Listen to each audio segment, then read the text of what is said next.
તરફથી થાય છે જગન્નાથનું રસોડું અને હાથી માટે 200 થી 300 પૂળા ઘાસ આ પોળ તરફથી આપવામાં આવે છે તો 60 ઘર થઈને 4500 માણસોનું રસોડું કરવામાં આવે છે। મોહનથાળ, ફૂલવડી અને બટાકાનું શાક પૂરી બનાવવામાં આવતું હોય છે।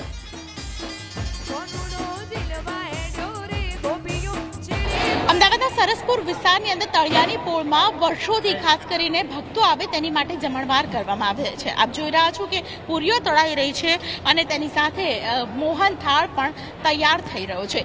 લગભગ 5000 માણસોનું રસોડું અહીં બને છે।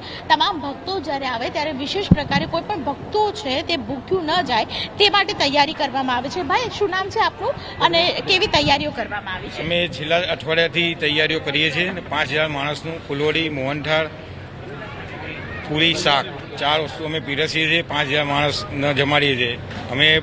હું પોતે સેટેલાઇટથી અહીં છેલ્લા 3 દિવસથી સેવા આપવા આવું છું। અમે ઘણા વર્ષોથી બહાર રહીએ છીએ પણ દર 3 દિવસે અમે અહીંયા સેવા આપવા આવીએ છીએ।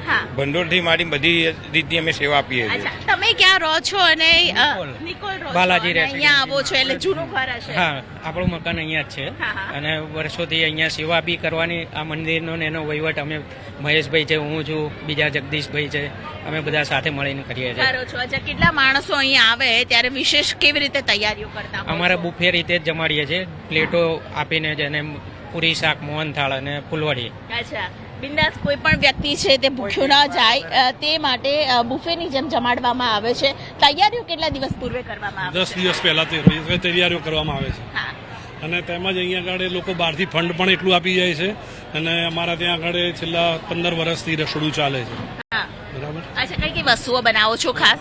ચોખ્ખા ઘીનો મોહનથાળ, ફૂલવડી, સિંગતેલમાં બનાવેલી પૂરી અને બટાકાનું શાક। અચ્છા, એવું પણ કહેવામાં આવે છે કે ખલાસીઓ માટે હાથી માટે પણ દરેક પોળની અંદર કશું ને કશું બનતું હોય છે। તમારી પોળમાં શું બનતું હોય છે? હાથી માટે અમે સ્પેશિયલ ઘાસ મોકલાવીએ છીએ।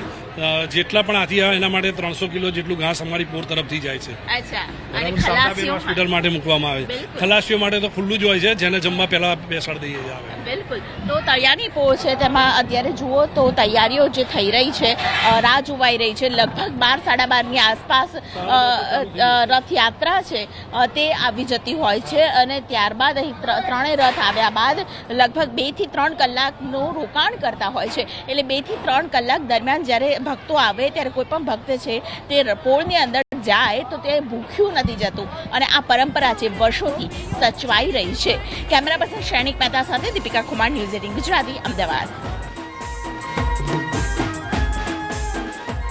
તો એક તરફ ભક્તો માટેના પ્રસાદની તૈયારીઓ થઈ રહી છે અને ભક્તો આવશે અને ત્યારબાદ પ્રસાદ તેમના દ્વારા આરોગવામાં આવશે। ત્યારબાદ બીજી તરફની એ તસવીરો જુઓ કે જ્યાં સંતો મહંતો પણ ઝૂમી ઉઠ્યા છે, તેમના દ્વારા પણ કરતબો દર્શાવવામાં આવી રહ્યા છે। એએમસી ખાતે સ્વાગત કરવામાં આવ્યું છે। જેમ જેમ ધીરે ધીરે રથ આગળ વધી રહ્યો છે ત્યારબાદ રથને વધાવવામાં પણ આવી રહ્યો છે અને એએમસી ખાતે જ્યારે સંતો મહંતો પહોંચ્યા ત્યારે તેમનું પણ સ્વાગત કરવામાં આવ્યું હતું। બીજી તરફની એ તસવીર કે જ્યાં મહિલાઓ દ્વારા વાજતે ગાજતે ભગવાનના રથને વધાવવામાં આવી રહ્યો છે અને ધીરે ધીરે તે લોકો પણ રથયાત્રામાં આગળ વધી રહ્યા છે અને ભજન તેમના દ્વારા ગાવામાં આવી રહ્યા છે। મંગળા આરતીની એ તસવીર કે જ્યાં કેન્દ્રીય ગૃહમંત્રી અમિત શાહ દ્વારા આરતી કરવામાં આવી। વહેલી સવારે મંગળા આરતી કરવામાં આવી, ત્યારબાદ ગાર્ડ ઓફ ઓનર આપવામાં આવ્યું અને જે પહિંદ વિધિ છે તે કરવામાં આવી હતી। વહેલી સવારે આ તમામ જે વિધિ છે તે કરવામાં આવી હતી। સૌથી પહેલી શરૂઆત મંગળા આરતીથી થઈ, ત્યારબાદ ભગવાનને ગાર્ડ ઓફ ઓનર આપવામાં આવ્યું, ત્યારબાદ જે પહિંદ વિધિ છે તે સીએમ ભૂપેન્દ્રભાઈ પટેલ દ્વારા કરવામાં આવી અને ત્યારબાદ જે ભગવાનનો રથ છે તે ધીરે ધીરે આગળ વધારવામાં આવ્યો અને ભગવાન જે છે તે નગરચર્યાએ નીકળ્યા અને ભક્તોનું ઘોડાપૂર પણ ઉમટી પડ્યું છે। જે સીધી તસવીરો સામે આવી રહી છે કે જ્યાં ભક્તો ભગવાનના દર્શન કરવા માટે અત્યારે ઉમટી પડ્યા છે।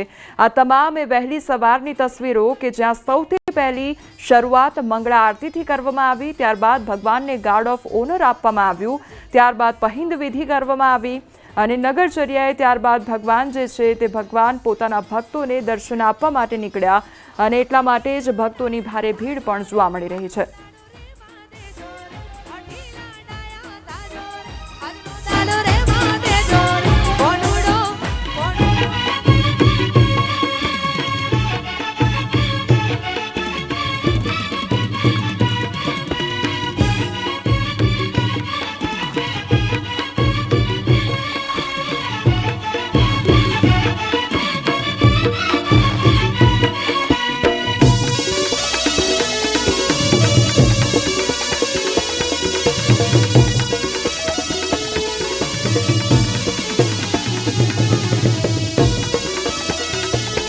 છે